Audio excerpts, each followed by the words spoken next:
Hey guys, what's going on? Welcome back to the channel, and I'm going to do my best to talk about Michael Mann's 1983's The Keep. Recently released by Vinegar Syndrome. The limited edition slipcover sold out super quick on Black Friday from Vinegar Syndrome, but I was able to get the standard edition, and I went in kind of like a blind buy. Never seen this film, didn't really know much about this film. I just knew that it was a very sought after title. So, like I said, I'm going to do my best that I can to talk about this film. A film that, for Michael Mann, it's a film that he does not talk about. He put it away and he does not talk about this film. I had to do some research about this one to really fully try to understand what was going on in this film. It's 1941, it's Nazi occupied Romania. Uh, Nazi troops are coming in, these German soldiers are coming in, and they're going to go to this structure called known as the keep. You have a father and you have two sons who they're the caretakers of the keep, and they're telling him, "Hey, listen, you don't want to stay here. You cannot stay in the keep. It just you cannot do it." And the man who's in charge of the German soldiers, he you can see he's not a full on Nazi soldier. The Nazis will actually come in later on in the film. They're led by Gabriel Byrne. Cool to see Gabriel Byrne in an earlier a role for himself, within his career. Ian McKellen is in this as well. He plays a Jewish doctor or scientist, basically, who the priest, some of a priest who is within this village in Romania, is able to kind of get Ian McKellen's character and his daughter saved away from going to like a concentration camp and bring them there. There, he's telling the German soldiers, that, hey, this guy can help you figure out exactly what the writing is on the wall within the keep and all this stuff that's going on within there. So he kind of uses that as a way to save Ian McKellen and Ian McKellen's daughter within the film. Now, this is where it gets kind of odd with this film. Scott Glenn's in this film as well, but his character just kind of just abruptly shows up. All of a sudden, the keep, you have the German soldier. I'll try to backtrack a little bit without too many spoilers. It's kind of an odd film, guys. It really is. I'm gonna try not to do too many spoilers for this.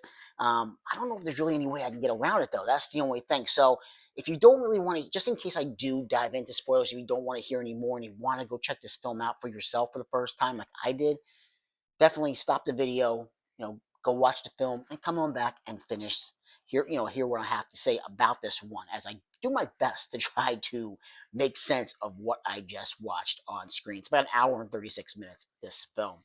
Actually, let me see what clock's in at. 96, yeah, an hour and 36 minutes. So, essentially, Scott Glenn's character, he the keep the German soldiers are looking for riches. They think that there could be some kind of treasure within the keep itself, and these two soldiers go ahead and bust into this one chamber within the keep, and they unleash something which kind of like awakens Scott Glenn, who's in a whole nother area, whole nother territory of the world, and he shows up. All of a sudden he wakes up out of his sleep and his eyes are glowing green, and something's going on. Something has awakened him, and now he is on his venture to get to the keep itself.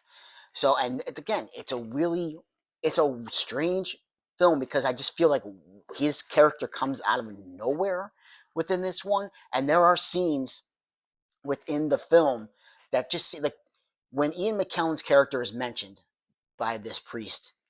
All of a sudden, we go to like this area to where potentially the Jewish captives are going to be heading to concentration camp, and that we're introduced to him and his daughter. We see that Ian McKellen is ill, and we go to meet him and his daughter, and all of a sudden, before you know it, they're there at the keep.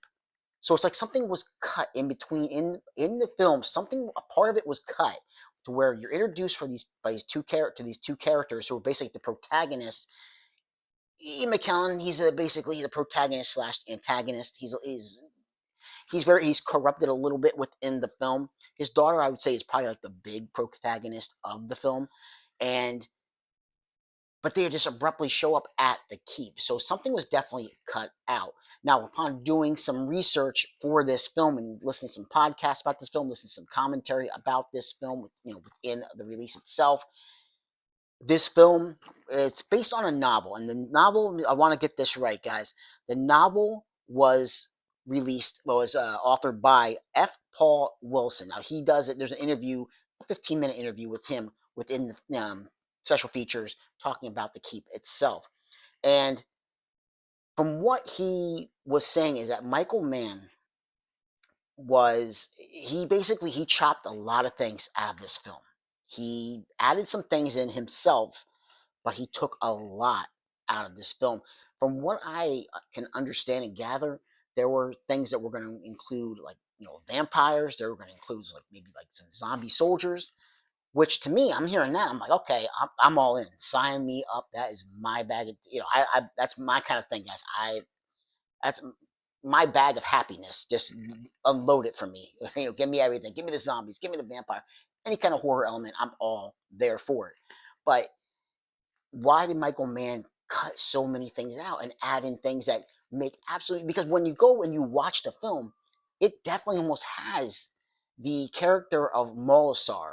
Again, we're getting in some spoilers, guys. That's basically what we're doing. We're doing this entity, this monster, this creature, whatever humanoid known as Molasar, definitely has some vampire features to him. Doesn't suck any blood, but he definitely has some vampiric features to him, the things that he does.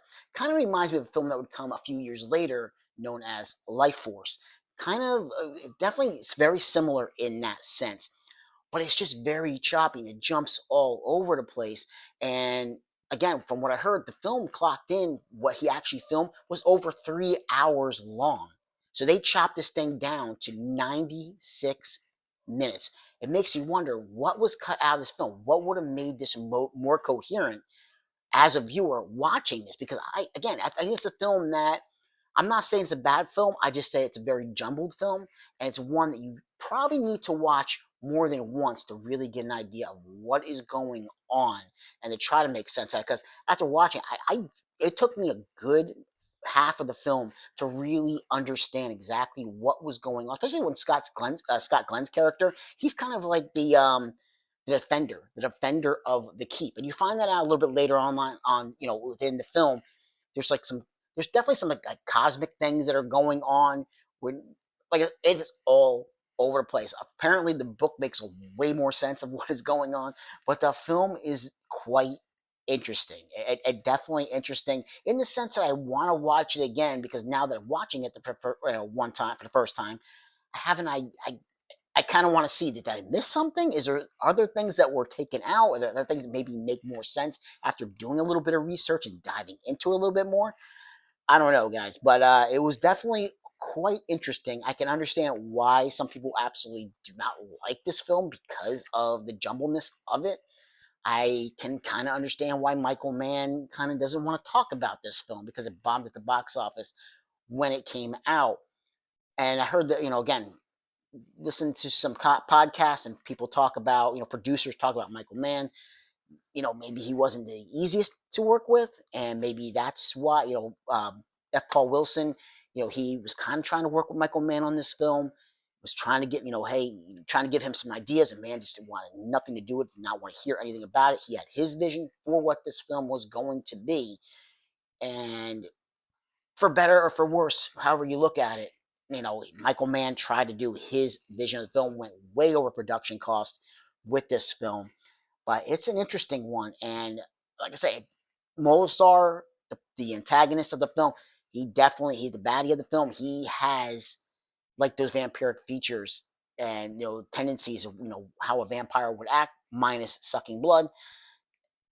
But and then again, it still has like that cosmic kind of sense to it as well.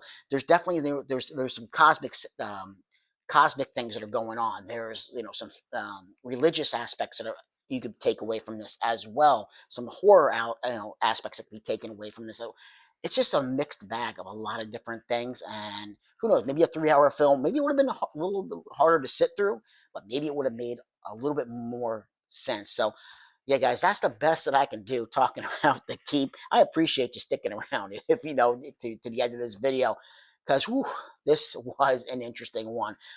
Probably one of the more interesting films that I have watched recently.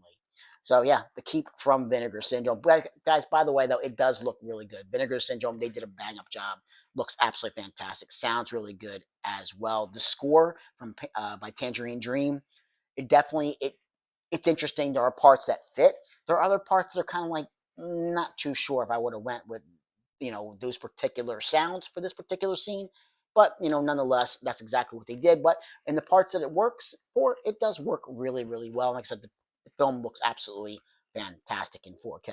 So, like, subscribe, and comment if you get the chance, and I will catch you in another episode. Take care.